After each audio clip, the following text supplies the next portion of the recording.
why it's good to be a good person, whatever. But if you notice, I got toilet paper, food, just bunches of stuff here. Did I have to carry it on my back and hurt myself and rip my GI open? No. Did I have to rob a bank? No. Did I worry about when my next meal was coming from? No. Why? Why did I not worry? Because I know I'm a good person that helps people out. I know at some time, without me even speaking about it, I will get a phone call. Hey, I got a bunch of stuff I don't need. Why don't you take it off me, Zach? You're always giving me stuff I need that you don't need. I got a bunch of food and toilet paper here that was donated. I don't want it. So that's a phone call I just got, was Linda telling me, hey, do you need food? I'm like, yeah, I really do. She goes, I didn't know that you were out of food for the last month. I'm like, yep. She goes, well, take all this. I was just asking you if you wanted all this food. Yeah, that's perfect. Perfect timing, huh? I go, yep. God provides for those who help themselves and work with others.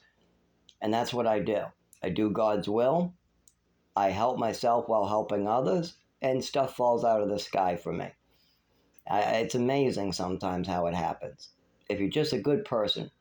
But here's the problem sometimes that drives me nuts. When people like to make up stories and push a really bad narrative, and I've seen this happen before, where let's say that we got four strangers in a room. You got me, my father's wife, who never grew up with me. We got my boss and my coworker. All four of us walk into a room. Now, my coworkers know me as this kid who's very giving, helps out. I'm very anti-drug. I'm always telling them to stop smoking weed and try something else. I'm always talking about sobriety and how to get sober and different health programs and what the dangers of doing what they're doing and things like that. My manager knows me as working too hard, injuring myself, pushing my body to the limits, letting people kind of walk all over me, always being the nice guy. Seems like I've been victimized and I'm too shy to speak up for myself because everybody just kind of walks all over me. This is what they know me as. Meanwhile, my father or my father's wife, she'll come into this group of people and start spouting fake narratives that confuse everybody. Like, he's a thief. No, he doesn't work. He's lazy. No. He's a fantasy maker. He makes up stories. No, he's evil. He'll walk all over you. Yes. Yeah, he's not no shy person. No, Zach's not shy. And then everybody in the room will be confused. Nobody will be like, what the fuck is going on? We know Zach really well. We've spent hours and hours by Zach's side. We've seen how he reacts with hundreds of different people. We've seen how Zach reacts at home. We've seen Zach at his home for 8 hours. We've slept overnight. Customers have visited him at his home. Customers have spent hours with him. We've worked with him. We've seen his medical records. We've been his emergency contact. We've picked him up from the hospital. We've literally seen him get injured on the side of the road. We've seen him give up the last money in his wallet. We've seen how kind and nice Zach is. We've seen how much trouble he has with electronics. We've seen his twitches and his spasms. Teachers have seen this at the age 7. Teachers have come up saying, we see this, what's going? But then my mother and father or my relatives try to misdirect and go, no, that's not the problem. The problem isn't no neurological disorder. No, he's not twitchy. That's not the problem. We know what the problem is. He's a fantasy spinner. He's crazy. He's mentally ill. He makes up stories and he's out to get us. Yes, you do realize he cares nothing about. He doesn't want your money. He doesn't want to live with you. He wants you guys to have a good vacation and he wants you guys to have a good retirement. He's all about helping old people. He's always talking about how he's worried about you and cares about you.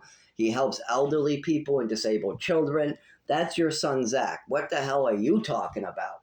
And so a lot of the people who get to know me don't understand how my father or his wives go into these fucking rants about, oh, Zach's a liar. Oh, he's a thief. Oh, he's a whatever. But what it is it's one little fact of truth. Like, for instance, I ate too much whipped cream and sucked it out like a straw. Okay. I was playing a video game. The whipped cream was blocking the television, so I sucked it down like a straw. One whipped cream can is all that was in the house. I'm like 24 years old.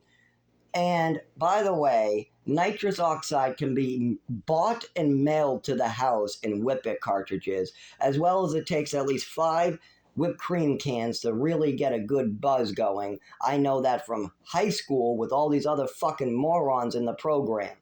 I knew at least 3 kids in the program that tried it, and they had to get a bunch of them. It wasn't just one whipped cream can gets you high. That's not how it fucking works with nitrous. No, you need a giant balloon worth of it. If you want to get a high for about 15 minutes off nitrous, you need at least 1 balloon's worth. So, with the can of whipped cream, probably not going to do it unless you have about 3-5 cans. So now that you have the facts in front of you, I was sucking on a regular whipped cream can, eating the whipped cream. There was no huffing, there was no puffing, there was no nitrous high. Even if there was a nitrous high, it wouldn't have worked because there was only 1 fucking can, which I already knew how that worked because I actually have the knowledge of how nitrous is put into a container, how much is in the container, how much can be put into a condensed space, how whippets work, how whipped cream works, how a balloon is filled. I have all that knowledge. Why? Because I listen to other people, I learn from other people. It's not that I'm doing these things, but I have been dropped on my head in front of hundreds of other people living with me. In the programs, I had 20 random kids living with me. In New Lawrence, I had 20 other kids living with me. On the streets, I had over 1,000 people living with me and over 100 people that were business owners and rich people I had to deal with on a regular basis, as well as many government officials and police officers that I had to deal with on a regular basis. So I learned a lot from those police officers. I learned a lot from the lawyer across from Dunkin' Donuts. I learned a lot from the judges and the people I ran into on a regular basis. That's how I know these things, because I actually pay attention. I ask lots of questions, and I'm willing to work with other people even if I think I know better. So I learned that if you want to get high off whipped cream, you got to have 5 cans, and you have to do it in a certain way that I still haven't learned yet.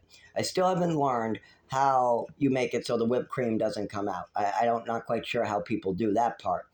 At the age of like 13 in Haverhill, one of the other kids brought me out to show me behind a bush. I had a bunch of whipped cream. He tried to show me with his whipped cream. It didn't work. So then I went back with my whipped cream. I had about 5 cans, and I still couldn't get high off 5 cans of whipped cream. I still, to this day, don't know how kids do it. So what I did to get high for the first time of nitrous oxide is I went to the dentist. How did I get high off nitrous oxide the second time? I went to the dentist. How did I get high off nitrous oxide the third time? I bought a balloon off of an acid dealer, and he showed me how the tanks work. He even explained to me where you fill up the tanks, where you buy nitrous, all that stuff. You go to a place in Vermont called Cloud9, or maybe it's Virginia. It's one of the V states. And you get a tank, you bring your empty tank, and they fill it up for you. Anybody can buy it with just an ID. You don't need no licensing whatsoever. One of these states is open, and in New Hampshire and Maine and a lot of states, you can just buy small tanks of nitrous oxide called whippets, used to make whipped cream in a special container. Now, in New Hampshire, it's so big that people are giving out these things for gifts. Like my manager has 2 whippet maker machines. Does she do whippets? No. My manager is a little old lady who's like heavy set, and no, she doesn't do drugs, not one bit. She's the opposite of a druggie. She takes care of an 83-year-old, another 70-year-old, 3 stores, and she has a husband and a bunch of family members and kids she takes care of. She's definitely not getting high, but yet she has the machines. One of my neighbors or friends, I guess it's not, well, I guess they're a neighbor. They're a couple houses down. They gave me a whippet machine, and before that, I had another neighbor try to give me a whippet machine that I got rid of right away. It looked so ugly, it smelled weird, I didn't want it. He said throw it away then, so I did. But the second one was really nice. It had an artistic decoration. It was really meant for whipped cream, not getting high. So that got regifted to a homosexual kid that liked baking. So he actually said he was really going to use it for whipped cream, so that got regifted. But you got all that type of stuff up here as well. Now, how does the mistake happen? Where does the mistake? How do I become the shithead? I'm not the shithead.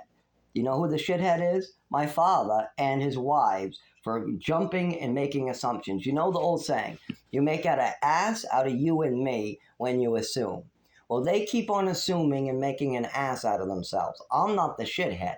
They're the ones who are asses shitting on their own heads by making assumptions. There is no proof. There is no evidence. All it is a fantasy that they come spitting out. Hey, my whipped cream is flat. So I'm going to make up a story. What should this story be? Zach must be doing something with a single one can. Oh, he's getting all wrecked high. Yeah, he's getting high off one can of whipped cream. Yes, that's what it is. Yes, yes, I love it. I love this idea of Zach being some shithead. Oh, yeah, that's what we're going to go with, Zach being a shithead. And then they ask me, and I try to give them an honest answer. Hey, yeah, no, I was just eating it in front of the TV. But no, that's not good enough. The truth doesn't work. No, they're going to throw out the real facts and once again add in their own fantasies. No, the can is flat. Tell me how this can is flat. I don't know. Tell me how the can works. I don't know how a can goes flat. I don't know. I'm not a scientist yet. Maybe if you give me a 10-year education course and you pay for college and you put me through chemistry, I can tell you why that can is flat. All I can tell you is I ate it while watching TV.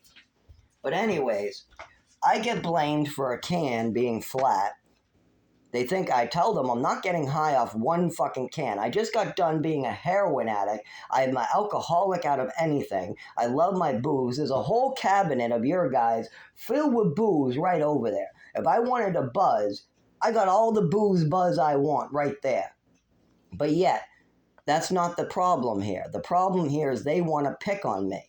They don't like the way I ate something. So now they're going to say, he's a drunk, he's a shithead, he's a high. And then they're going to pour themselves a bunch of alcohol. They're going to drink a bunch of alcohol and keep going. No, I love this idea of Zach being a shithead. Oh, yes, he must be getting high off the nitrous of that one can. Yeah, that one can must have enough nitrous to get him stoned as hell. When really the truth is, they don't know how shit works. They don't know shit. And that's the real problem. They don't understand that there is not enough nitrous in one little lonely cheap can of whipped cream to get high. They don't understand how a can goes flat. They don't understand that their son is telling them the truth. They're not taking the facts that are in front of them, and they weren't there to see what was going on. So now they're going to take up all these their own little fantasies, and they're going to spring them as real. And then they're going to go around spreading this from person to person, going, Zach gets high off a whipped cream can. Zach gets high off a whipped cream can. Zach gets high. And as many times as I say, no, I didn't, people just get more mad at me. They say, you better admit that you did this. You better admit that you did this. See, he's a liar too. I would just admit I did it. If I got high off whipped cream, I would just say I did it. Well, I did get high off whipped cream. Back in Haverhill, at the age of 13, I tried to. And I never succeeded. And then in Lowell, Massachusetts, at the age of 19, 20, I tried a balloon of nitrous. But I did not try your fucking one single fucking can of whipped cream to get high off of. That would be a lie. Me admitting to your bullshit fantasies would be me lying. If I admit to getting high off of one fucking can of whipped cream and that I purposely was stupid enough to try just one single can without having 4 more back to back ready to go, then I would be the stupidest fuck